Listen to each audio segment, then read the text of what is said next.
So I have started the recording. In the next session, we are going to cover OpenStack plus Docker. We are also going to cover the container service within OpenStack, that is Magnum. We will do a little bit of HP and Docker, what exactly HP is doing. And the most important topic which we are going to cover in the next session is containerized microservices. So that we will mostly schedule within 2 weeks. So let's get started with this session.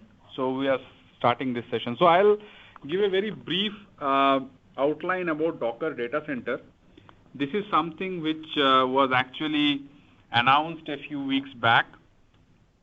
Docker Datacenter is nothing but a offering of various Docker services, various Docker offerings. So you can see that we have Docker Universal Control Plane, Docker Trusted Registry, and a commercial support bundled together as Docker Datacenter.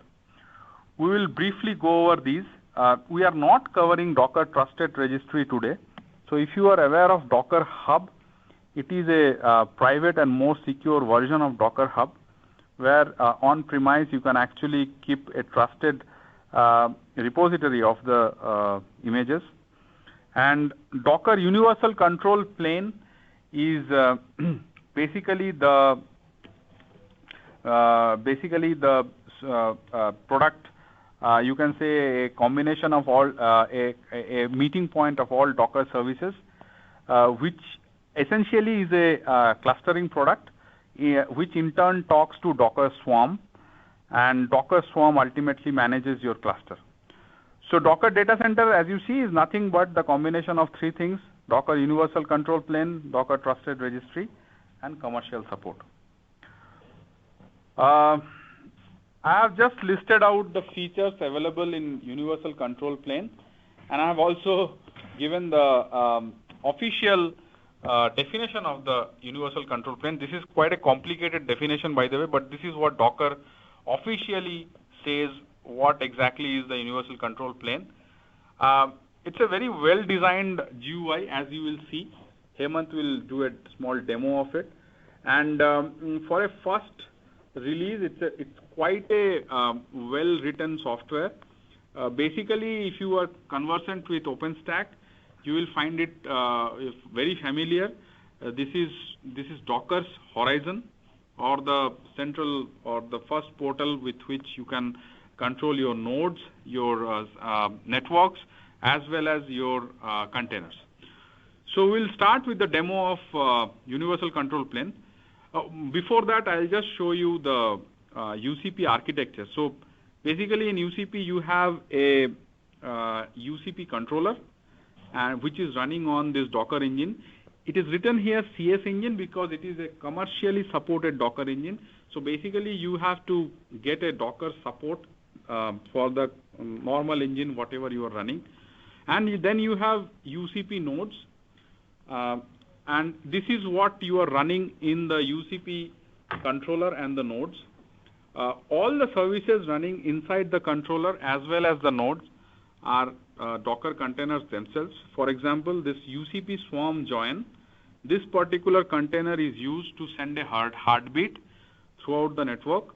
Once a particular node is down and once the heartbeat is gone, UCP controller will actually take a note of it, and then it will show that one of your nodes are down.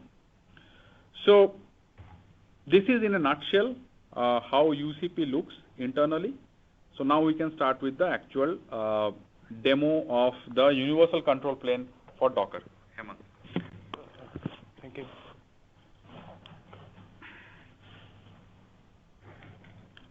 Yeah. Hello all. So the Universal Control Plane is a it integrates the native Docker tools like Docker Engine, Compose, Swarm, and it integrates them on a graphical front end. So this is a Docker Universal Control Plane. So here we can see that how many applications we are running. Currently, I'm not running with any applications. I'll show a demo on that. Okay. So the container we are running in our cluster. So UCP runs on top of Docker Swarm. So it uses Docker Swarm to run. So if I'm talking about UCP manager, so that is nothing but a Swarm manager. So here the images which we are having in our cluster. So these images are cluster wide.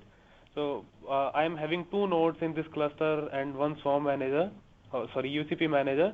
So I am having in total 55 images. Like if I am pulling a image, so it will download 3 copy of that. So it will download each copy for each node. So I am running 3 nodes here. So here the resource utilization. So this resource utilization of. So the one thing that is different here is the definition of a cluster, right? When you talk about a cluster, you typically think of an application cluster or a DB cluster or whatever. In this case, it is just a cluster of nodes across which containers can be deployed. So whatever containers are created in any of these nodes are part of that single cluster and should be able to talk to each other via different mechanisms. Okay. So here's the resource allocation of the cluster, and I am having one cluster manager which is in healthy state. So for high availability, we can have multiple cluster manager here. So in this demo, I am having only one cluster manager, one node as a cluster manager. So I am having scheduling strategy as a spread. So while creating this UCP manager, we have to give one flag by having this strategy. So by default, it takes spread. So in this setup, I am having spread. So if we'll run some container, so that will get spread into each node. Yeah. So here is the networks. So we can. So we will give a quick walkthrough of the UCP GUI. So Hemant will go through each tab which is there on the left side and show you what all we get as part of UCP. By the way, UCP is a licensed product. It is not free. So you have a trial license for 30 days and then you have to buy this. Okay. So if I'll come to the networks, here it will show all the networks created in each node. So by default, each node will be having 3 networks created. One is none, another one is host, and another one is bridge. So which we explained in last demo. So we can create a network here and we can search any network here. Say if I want to search, we can search it from here also. Like we can search it from here. Same is for images. Whatever images I am having here in cluster, we can list out here and we can search here and we can pull any image and that will get downloaded in each node. So in user and term, we can see we can create multiple user here and we can give different permission to them, and we can create different teams also, and we can add user in the different teams, and for each team we can set some permission. So this is all about the UCP walkthrough, and I'll go on lifecycle management on UCP. So I'll start with creating some container. So we can deploy in container tab. We can see that we can deploy deploy a container here. So I'm running with 4 container here. So when we are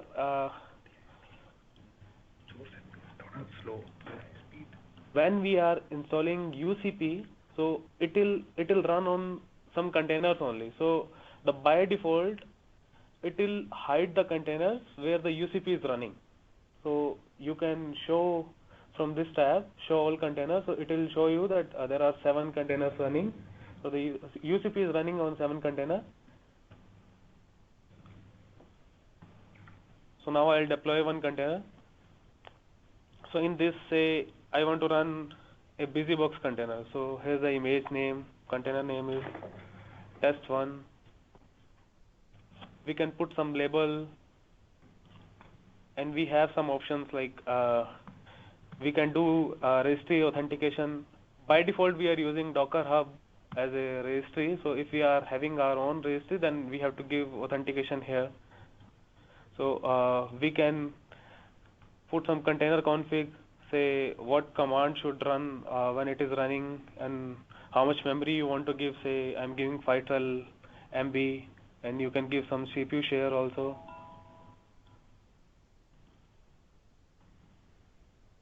And we have many more options like environment variable we can set, and we can give some network which are already available. So I'm using the default network is bridge. So we can give some volume here, and there are label also. We can give label to the container also, but these are not mandatory. So you can just give the image name and the container name, and you can deploy it. So now this test1 container is running in machine 3.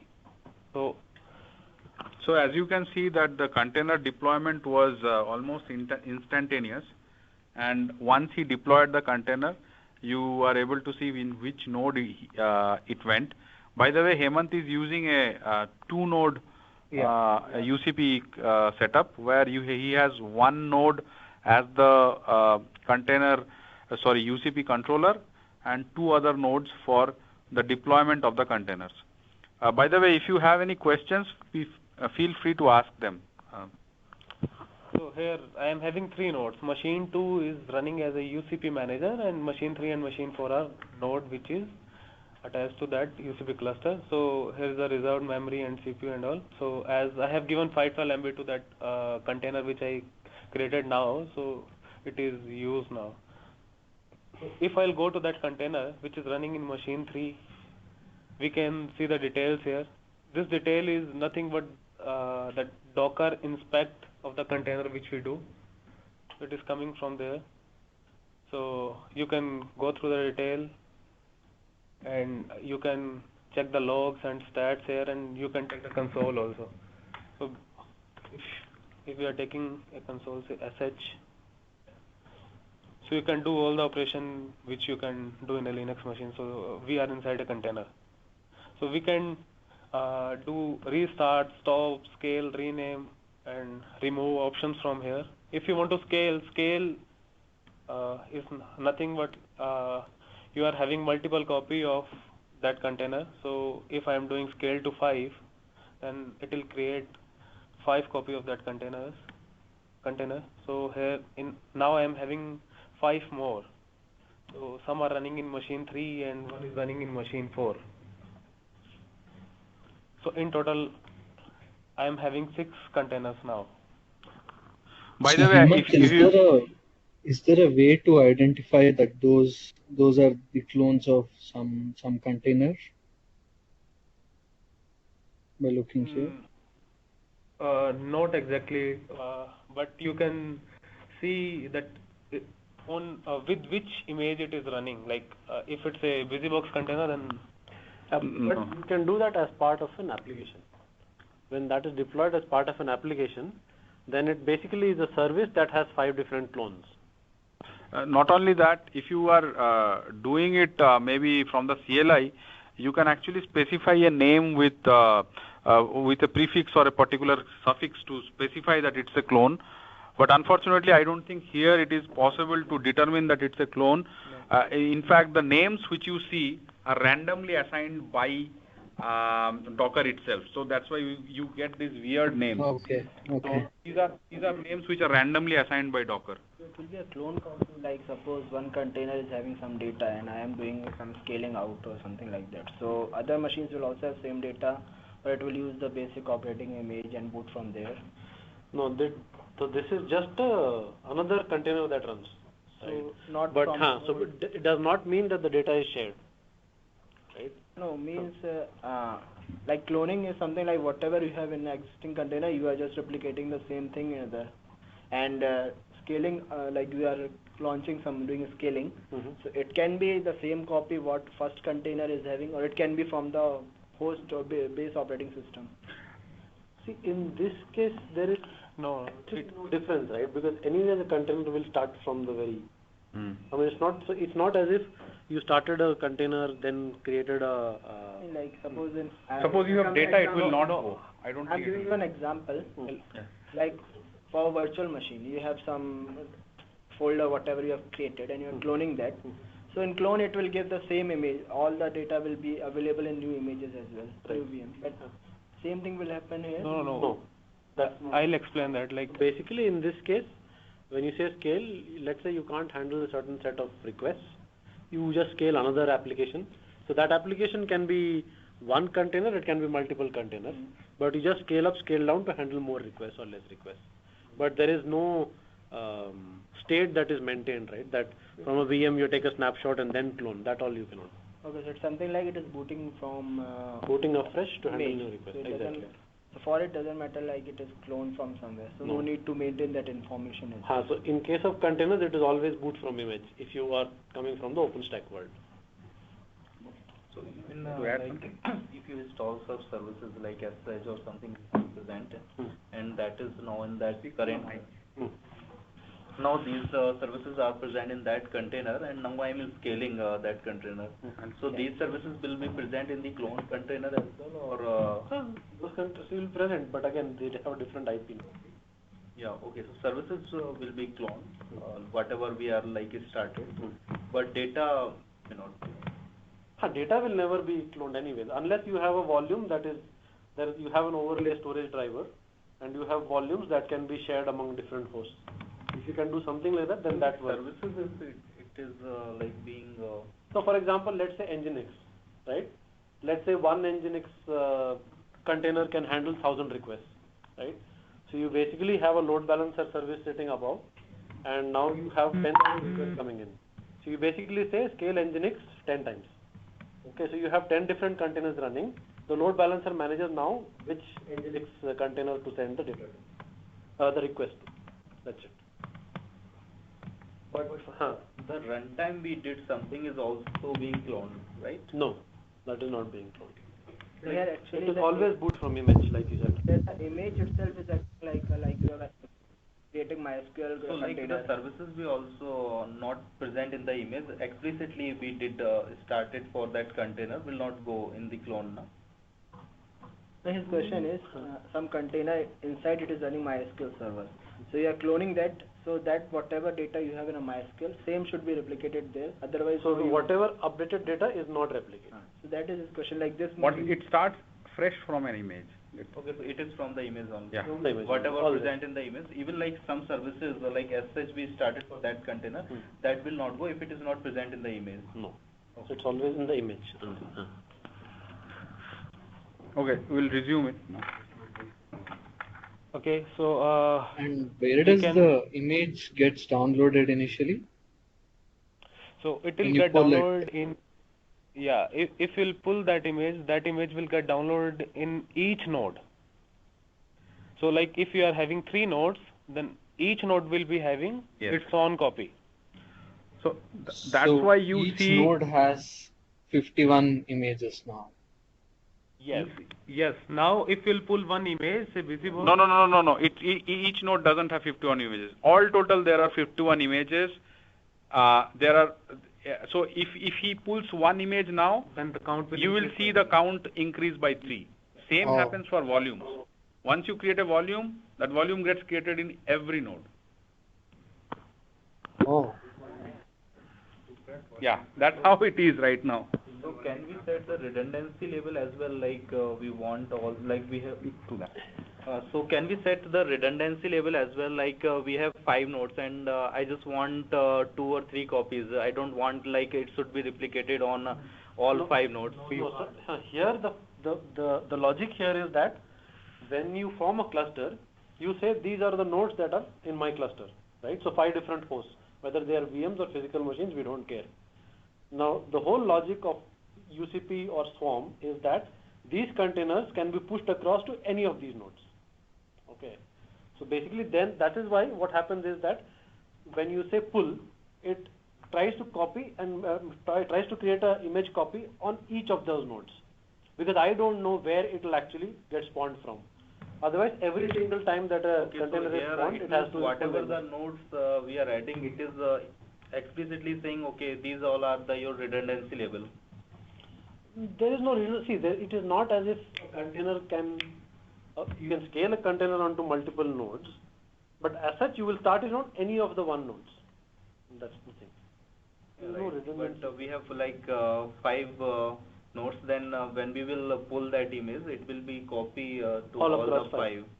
So means implicitly it is like the redundancy level that will be. It is not a redundancy level. Just because you want each of these nodes to be ready for a container hosting, when you deploy a container, the image should be local to that node. That's it. It is not a redundancy level. You are basically... And when we will push that image again, then it will copy on one node only. Like we pull one image and we make some changes.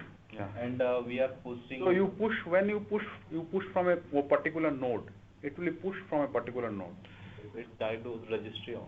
Yeah, that will go to registry only. So you push it to a registry, but that image that you have now created has a different name, right?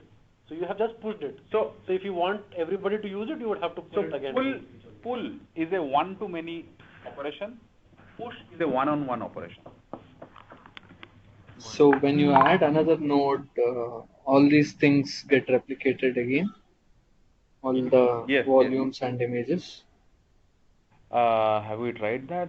No. I think so. No, it won't happen. If you are adding a node later, then each node, the images available in the previous node, that won't be available there. So again, if you want to run a container in that node, you have to pull there also. That UCP will do. Okay. UCP will do that. Is it UCP's job or Swarm's job to bring up that node and set all these things up? UCP is running on Swarm only, so it's... So the whole clustering here is managed by Swarm itself. Okay. So UCP just sits on top, gives you a horizon kind of UI, but underneath Swarm is the one that is doing all the magic. Yeah, and I think this push and pull of containers is basically done by Docker engine itself. So ultimately UCP has a central database most probably which keeps track of which node has what. And if you particularly choose a node which was added later, I think UCP will just pull the image there as per need. Say for example, you are having 2 nodes and you have pulled one image, say BusyBox. So you are running one container in 2 nodes like machine 2, machine 3, and you are running container in machine 2. Now you have added a new node, say machine 4, and now again you want to run another container in machine 4, then UCP will pull BusyBox copy in machine for you. Okay. It depends on the strategy also. Yeah. Go ahead. So now we can select multiple container here and do operation on all.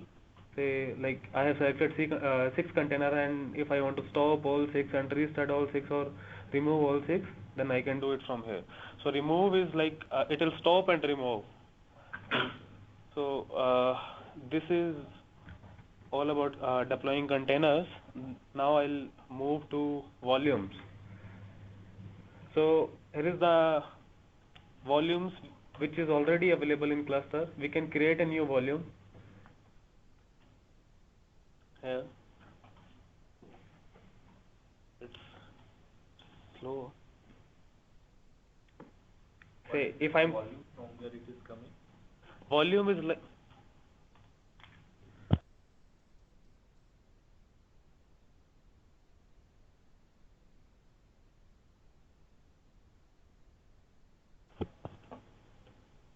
so I'm creating one volume, test volume 1, and driver is here overlay and local. So I'm not having overlay driver here because like when I'll create this volume will get created in each node. Okay, so if I'm giving overlay drivers, then if you are putting some data in one volume, say in one node, that will get synced to each node. So if you are giving local, so then only local copy will be there. So I am not having overlay driver in this setup. So I am using local only.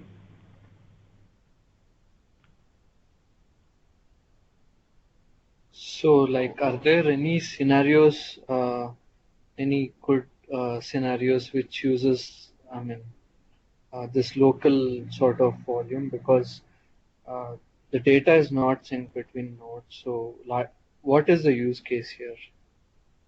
Like the use case of volume is like if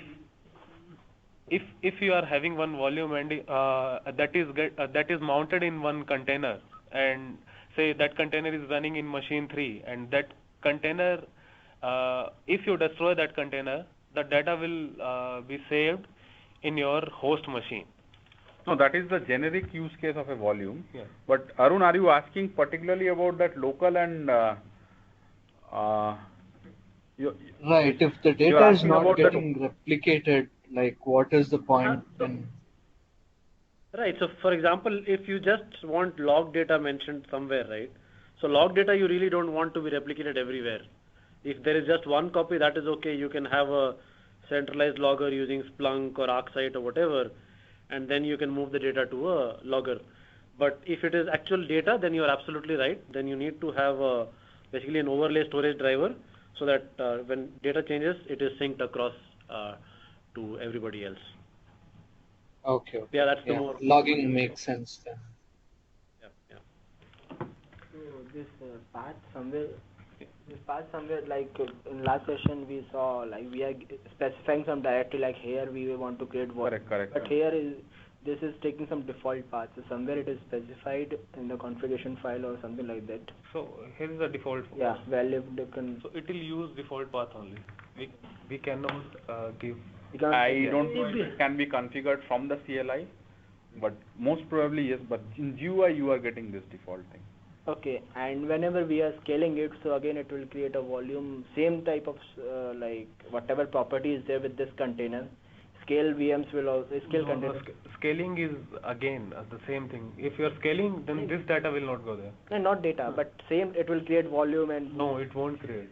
So this scaling is here when you create volumes, it is created across all nodes. So any container that starts on any of these nodes, if you attach a volume, they can drop data there. No, my question is like we are cloning it. So cloning means get whatever container properties, same new container will come with the same properties. Yes. First container is having some volume attached to it.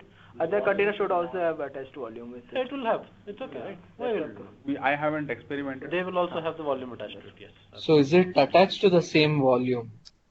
No, it will be a new volume. See, it's anyway just a loopback mount of the host volume, right?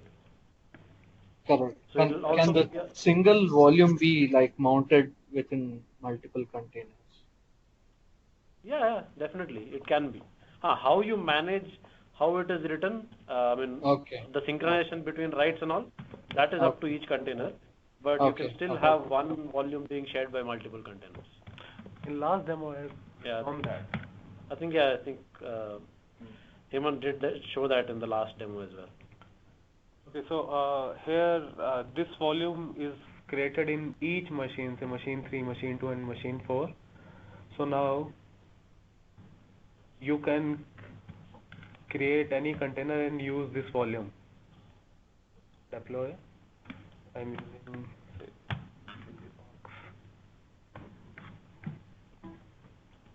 volume test 1. In volumes, I can give. I have to give full path.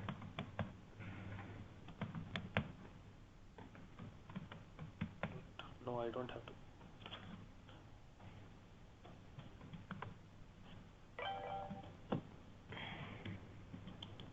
VisiBox, volume test 1, and volumes. I'll give host path is test vol1, which I created in container.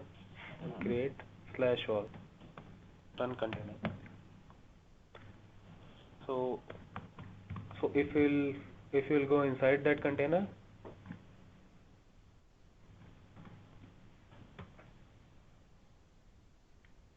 can see this volume directory is there.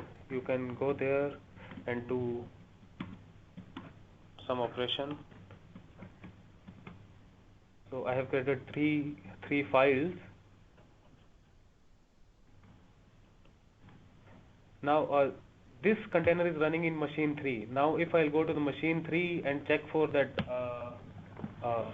volume, then the data will be there. So this is the full path in machine 3. Now I'll go in machine 3. So here I am having the CLI of UCP. I'll explain about that later in the session.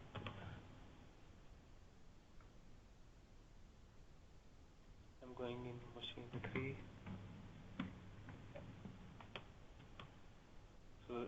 So if I'm going to that location, I can see these files.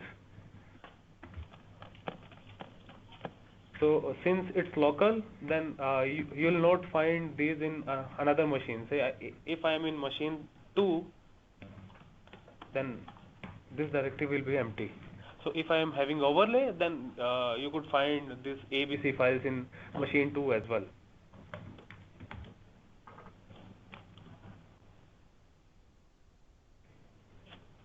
So again, now networks. So here we are having the network created by UCP. In each node will be we are having 3 networks and some network created by me. So we can create network here.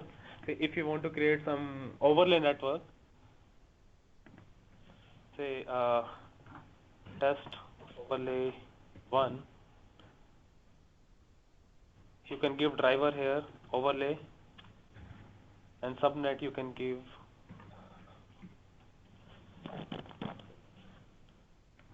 .1. So 11.0/24 and create. So this overlay network is created. We can search here. Test overlay 1 is there, and it's already created. When you will create a container, then you can select this network and use this network to deploy that container. So now it's available. I'll give you a demo on that later in the session. So so now if I'll see that my container, I am running with 2 containers in different machines, a machine 3 and machine 4, and both are using the default network as bridge. So if they want to communicate with each other, so using bridge they'll not be able to communicate with each other. So in this, say I'll check the IP of test B2.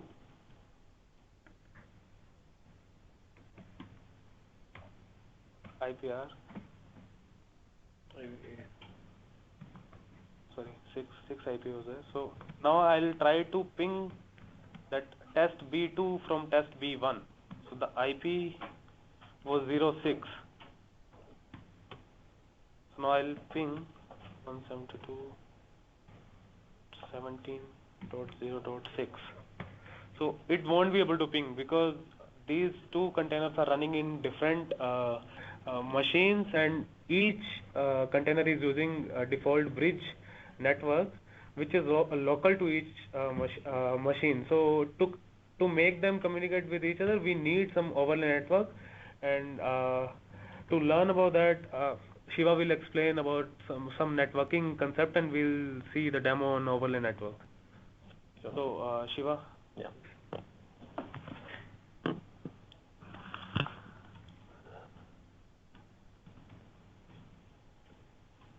Right. So when we talk about a typical network, we think about in terms of an L2 network and an L3 network, right? So but in terms of a Docker network, when we say network, it is just an interconnect.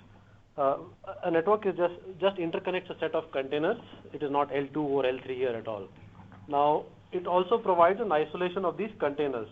So basically a private network. So if you have multiple containers running across two different networks, each of them is private. They should not be able to talk to each other unless they have a route from one to the other. Now, with the latest version of Docker I think 1.9, they've also introduced new commands called Docker network. So you can basically do a Docker network create and provide what kind of a network that you want to create. And basically then your containers can run off that network as well. The other concept that people need to understand with Docker networking is the scope of a network. A network scope can be local or global. Local meaning that the network scope is limited to that Docker engine, so the specific Docker host that it is running on. And when you say the scope is global, it means that the network scope is across the whole cluster.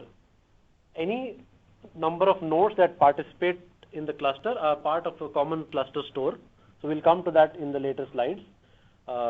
They form a global network across the cluster. The other thing that the other concept that we'll discuss in the next few slides is about how you connect containers across multiple networks. So we already talked about this in the last session to some extent, where you basically have to do port mapping from the host to the container to make two containers talk to each other if they are not part of the same network. But the key concept that needs to be discussed here is the concept of multi-host networking. Docker provides a default overlay driver. It ships basically with two drivers. One is a local scope driver, which is the bridge driver, and the other is the overlay driver, which has a global scope. Now, the default overlay driver that is provided, there is one default overlay driver that is already provided, but the whole architecture from Docker is pluggable, so you can replace the overlay driver that you have today with another overlay driver, like for example Calico or Weave. So Weave was the default choice a couple of years back, but with Docker already doing this default overlay driver using VXLAN, Weave is not in vogue anymore. Calico is the other option that people have been using. Calico's argument being that there's a problem with overlay networks. It's basically difficult to troubleshoot because of packet encapsulation, and every node in the network is state heavy, meaning it carries, let's say, VLAN or tunneling information. Now, Calico, what it says is that it provides a pure L3 fabric solution. Basically, it uses a vRouter instead of a vSwitch. And the vRouter leverages the existing L3 forwarding capabilities in the Linux kernel. Similarly, just like network driver plugins, you can also have IP management plugins. Today, by default, all the DNS services are provided typically by just etc hosts. There is no driver built into Docker today, but you can. But Docker is already looking to integrate with more complex solutions like I think it's called BlueCat, and there's something else called InfoBlocks. So that's something that is under investigation, but there is no IPAM solution as of now.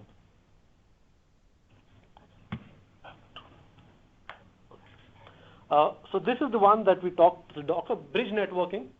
This is what we talked about last time, so I'll not cover a lot of detail here. So the scope is local, which means that if you look at the short, what Hemant mentioned a couple of minutes back, basically if you have two different containers on two different hosts, they don't talk to each other because the bridge has a local scope. So they are on two different bridges. So even if you had two bridges on the same host. Did I change? Yes, sir. Yeah. Okay. Sorry. So yeah, if you have two different bridges on the same host, even then, if you let's say you have a Docker 0 and a Docker 1, two different bridges, you have containers 1 running on Docker 0 and container 2 running on Docker 1. Even then, they would not be able to talk to each other, right? The other ones, none, and so host networking, where you basically expose the host network stack to the container. Nobody generally uses that anymore, so we're not going to discuss host at all. Container is also not an option that we need to discuss. So the two we will cover is bridge networking. Most of it I've already discussed here. And the other one is when you actually do a Docker network create and give an overlay network as the option.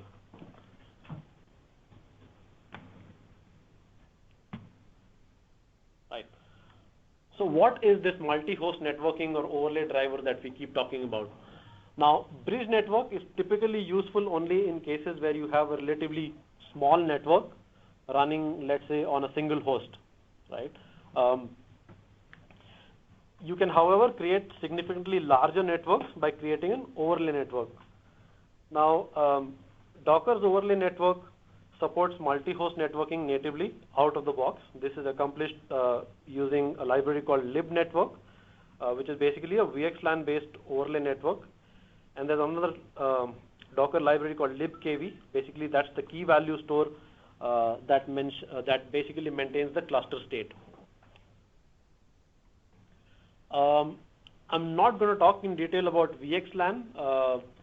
If people don't know about VXLAN, I think there is a link here. We can go and read that. Basically, VXLAN provides the same features as VLAN, but with greater extensibility and flexibility. So essentially, what VXLAN is a networking protocol that allows us to take an L2 network packet, MAC addresses, etc., and encapsulate that inside L3, layer 3, basically IP addressing. Now, this allows us to emulate a big layer 2 domain over IP. So two parts of a VXLAN network, they could be two different ends of the world, but as long as there is IP connectivity between the two, they should be able to talk to each other.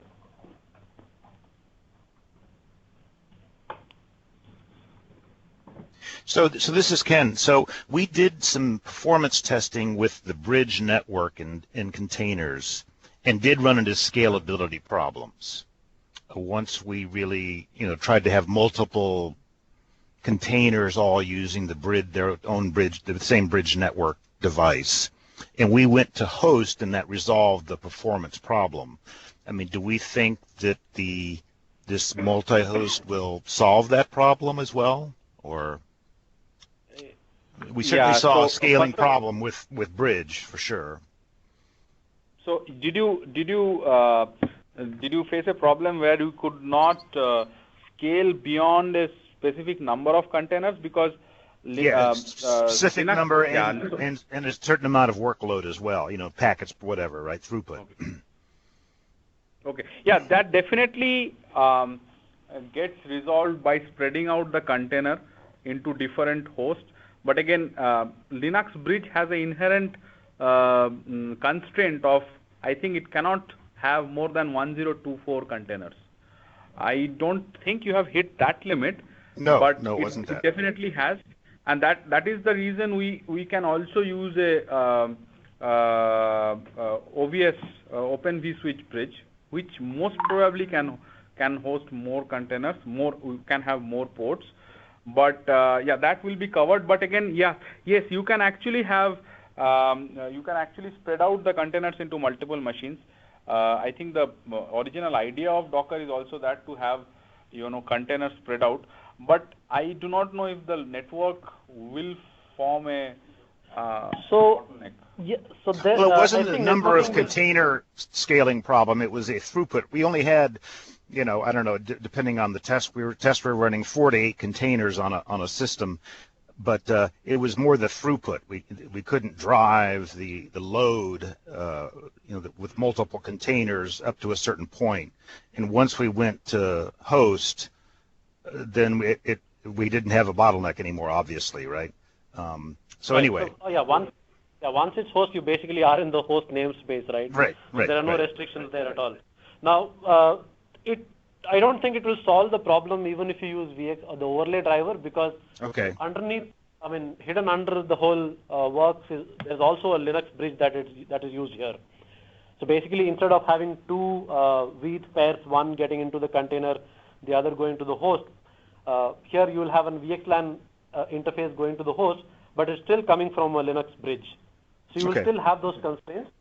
But like Subbu mentioned, there's another solution where instead of a Linux bridge, you use Open vSwitch, and that should be more scalable.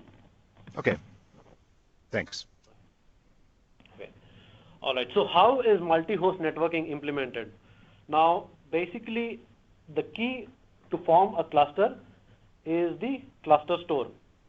Now, a cluster store basically defines so any number of Docker nodes that contact the same key value store form a swarm cluster or a UCP cluster, whatever you want to call it. The key value store is the common solution here.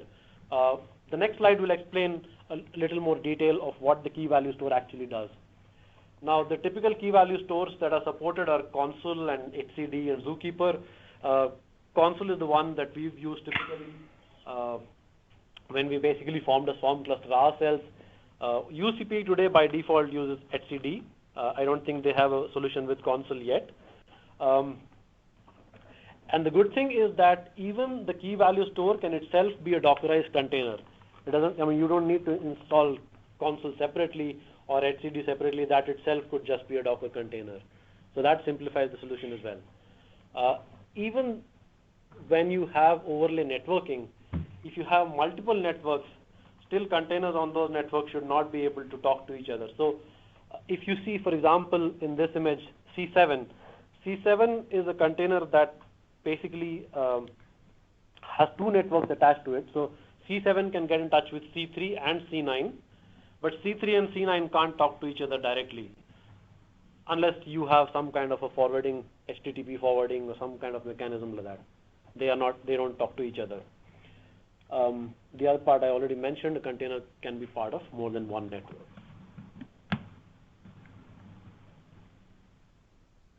Okay. Now, so basically what the overlay networking driver does is that you basically have a Linux bridge with one ETH pair landing in the container and the other being a VXLAN interface. Now, sorry. Now, this bridge, the containers are connected to this bridge BR0 here. Now, this bridge is hidden from the users. So if you were to log on to the host, you really won't be able to see which bridge this is, because that bridge itself is in a different namespace. And it's not the same namespace as the container network namespace. This is basically done to isolate traffic from any other network. Now, the VX interface goes into the bridge, the VXLAN interface goes to the hostNIC, and there's basically an overlay control plane that manages and finds all the containers that are running in the cluster. So it basically programs the VXLAN forwarding table with all this info so that each and every host will know how to reach a particular container on a different host.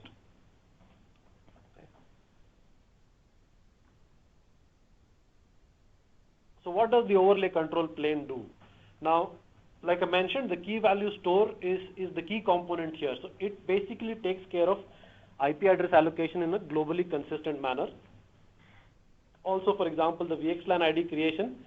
With VLAN, for example, you were restricted to 12 bits of VLAN ID, so about 4096 different VLANs. With VXLAN, because it's 24-bit, you have about 16 million VXLAN that you can have here, right? So when you basically talk about scale in a cloud-based solution and you talk about microservices, VXLAN obviously scores much better than something like VLAN. Now, it also does mapping of a network to the subnet to the VXLAN ID. Then the key component, right, how basically you pass on the information in terms of on the VXLAN forwarding table, and then how each host basically knows where the other container is running on which other host, right? So all that basically is done by something called surf. Surf is used to distribute the routing and reachability information. So I think it's kind of equivalent to what BGP also does. BGP is more popular in the enterprise space. Surf is more of a cluster membership, failure detection kind of solution. So a couple of things that Surf does is it maintains cluster membership lists, and it's able to execute custom scripts when membership changes. So for example, the thing that I mentioned earlier, right? So Surf can maintain a list of web servers for a load balancer and notify the load balancer whenever a node comes online or goes offline. Similarly, failure detection, Surf automatically detects failed nodes within seconds and notifies the rest of the cluster as well. And you can also do custom event propagation. You can broadcast events and queries across the cluster. No, back. Sorry. Right, so the key part is what Surf does here, right? Basically, populating the neighbor table entries and the forwarding table entries. So that basically a host knows basically when it needs to contact a container on a different host, it knows where to go to. So that covers most of the overlay part. What Hemant can do is do a short demo. Basically, you have two different containers running on two different hosts, and you can just basically do a ping and see them talking to each other.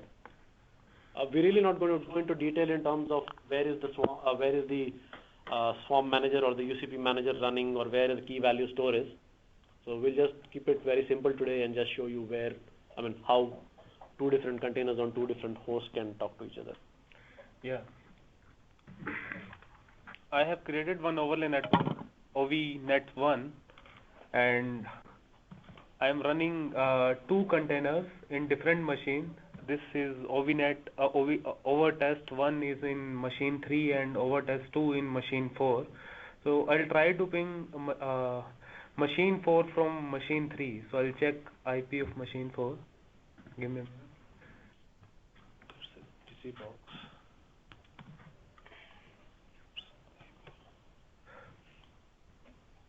IP2. So I'll go to OVTest1, get a console.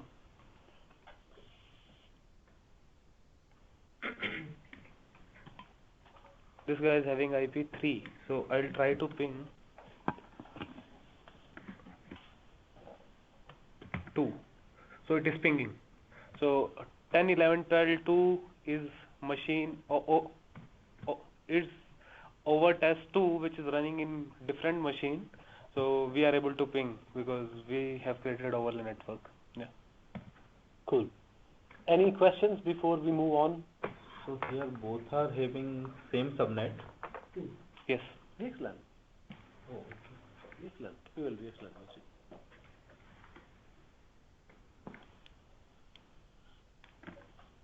Okay. So we'll cover a little bit of Docker with Open vSwitch now. So as I told in the when Ken asked the question that there is a limit for the Linux bridge to host so many containers on a host. So we can also have a Open vSwitch bridge, and instead of getting the containers attached to the Linux bridge, we can actually attach it to the Open vSwitch bridge.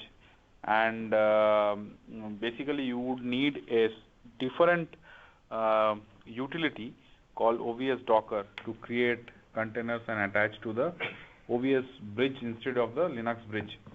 It's quite simple. If anybody wants help on this, I can help. I'm not showing it particularly because it will take some time, but we can actually have a demonstration about this also. And in fact, what Hemant and Shiva showed in overlay, we can have a sample setup of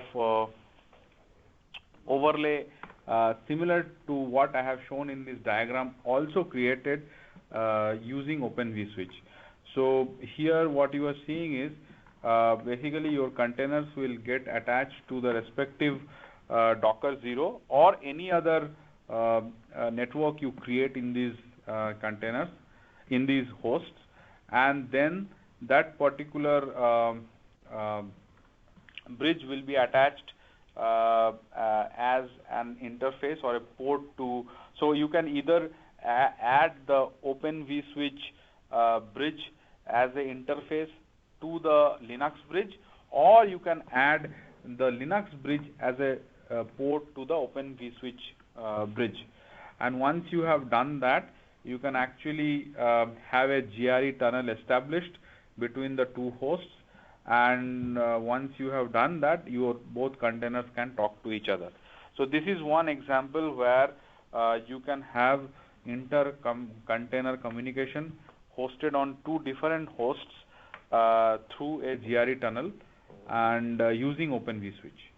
So this is something we can demonstrate, but again we don't have time today to go through everything.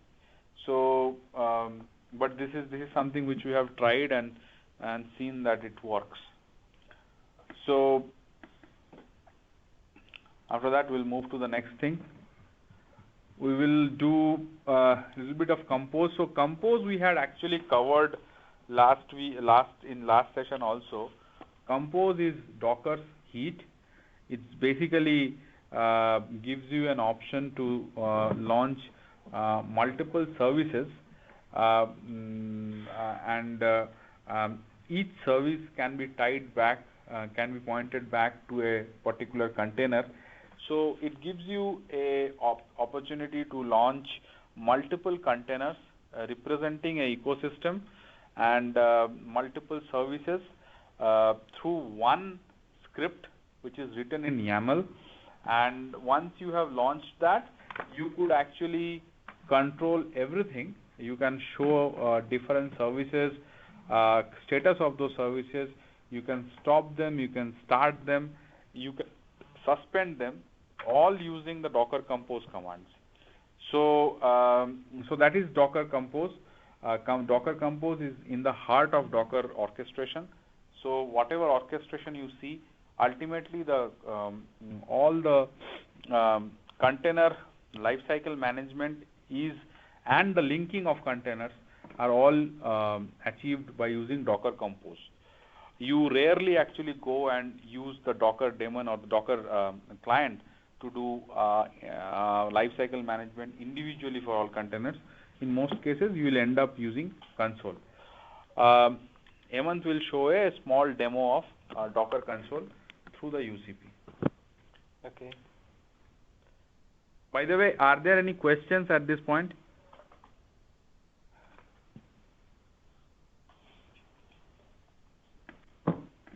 Okay, so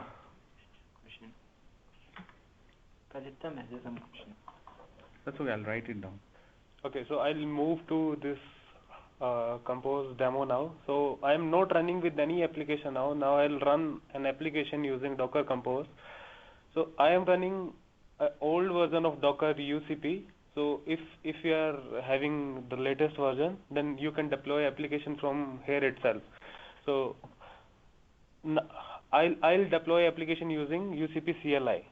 So CLI in admin tab, if you are going in profile, you can see there is a client bundle available here. You have to download this client bundle and put it in a VM. So I am having client bundle here. So if I'll go to, I have put it in deploy. Here is the bundle. So what this bundle has is it will have all certificates and all public and private keys, and we just have to source the environment file. So we have env.sh in that bundle. You just source that, and now you are on UCP CLI. So if you will do the docker info, it will give you the output of UCP, like machine 2 is this UCP manager, and it is attached with 2 nodes, machine 3 and machine 4. So now we can do a small demo on running an application. So I am running a small application.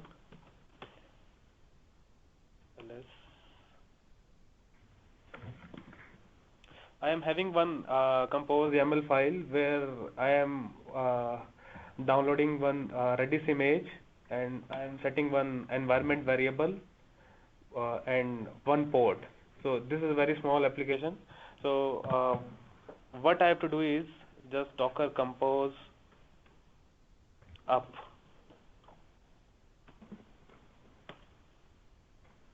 it will run this application. If we'll go in UCP GUI, we can see application running here with one container. You can go to that container and see the detail.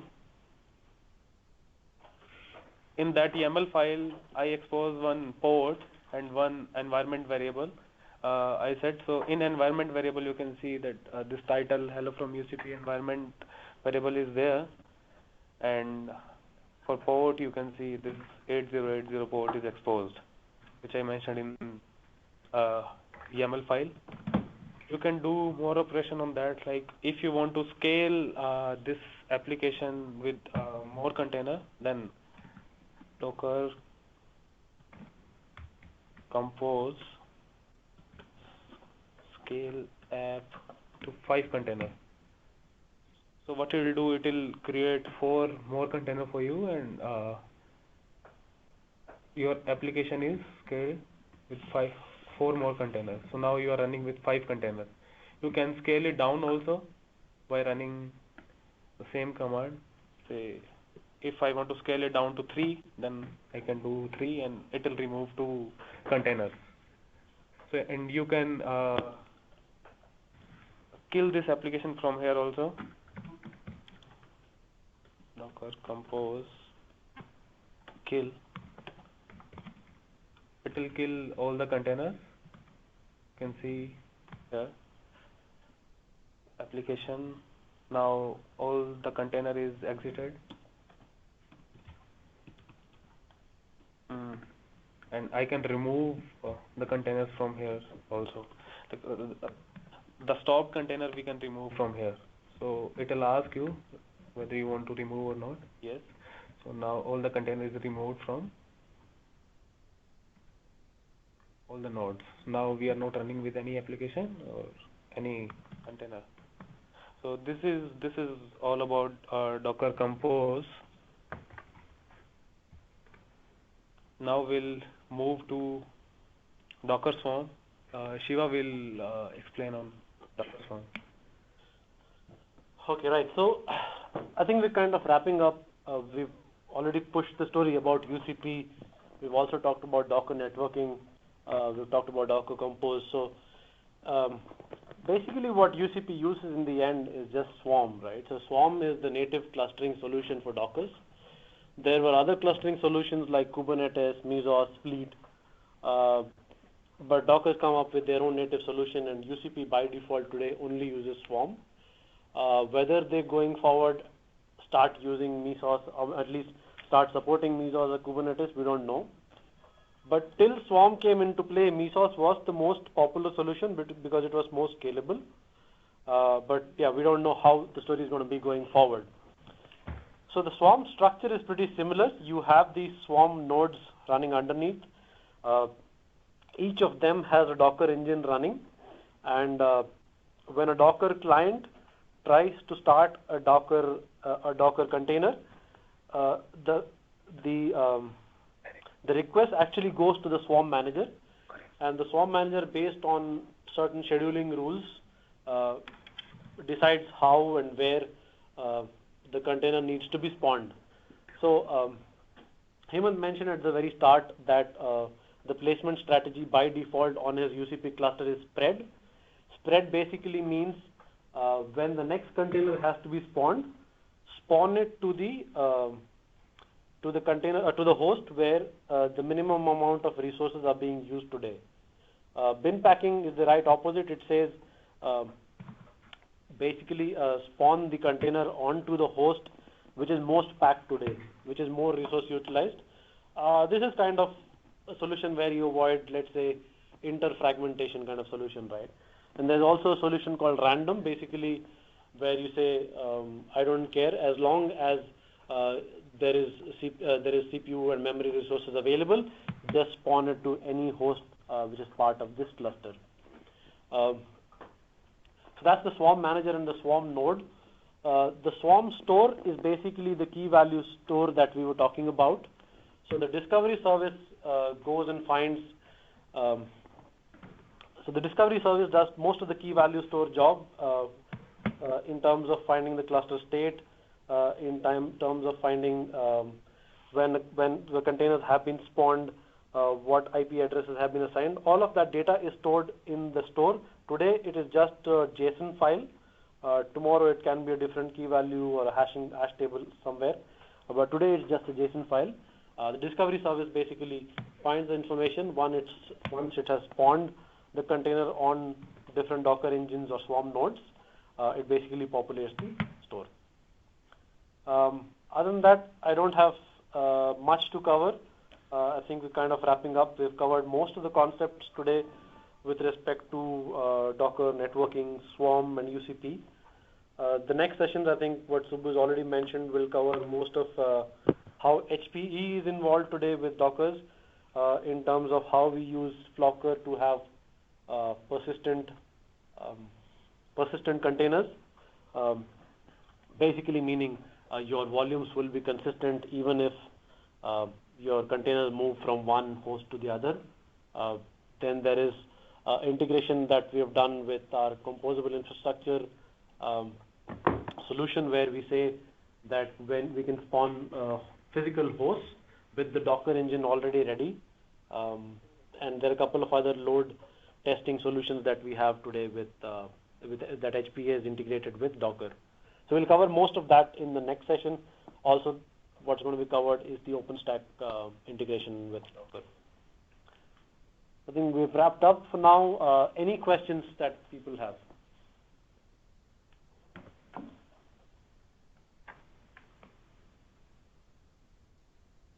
I think a couple of questions that were asked on the conversation have answered this. Was already answered most of that. Okay, so if there are no more questions, we will conclude this session. Hopefully this was useful, and we could have shown a lot more, but again there are time constraints, and not every Docker is we have installed in our laptops and on various servers also. We are finding out that once you shut down the laptop, not everything comes up as expected. But again, if you want to try it out, let us know. We can help. We have tried everything what we have shown today, and so maybe within next 2 to 3 weeks we'll have the next session, and that will be the last session of this series. So if we don't have anything else, I'll conclude this. Thanks everybody for your time. Thank you. Good night and have a good day.